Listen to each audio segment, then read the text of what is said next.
Hey everyone, welcome back to our channel. In today's video, I'll show you how you can turn on the ringer on your iPhone and fix the issue if your phone isn't ringing when you get calls. Let's get started. For that, first of all, you have to check the side switch.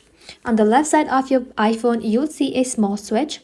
If you see orange or red, your phone is in silence mode. Flip the switch up to see the orange disappear, and now your ringer is on.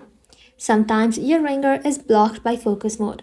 So for that, you want to go ahead and simply swipe down from the top right corner to open the control center. Then if you see do not disturb right over here, you need to go ahead and simply tap onto it and then tap onto it one more time to turn it off.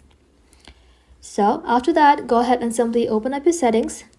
Inside here, scroll below, then tap on Sound and Haptics and make sure your ringtone and volume slider is turned up. This ensures incoming calls actually make a sound. If it's still not ringing, you can restart your iPhone by powering it off and turning it back on. This can clear small glitches. That's it.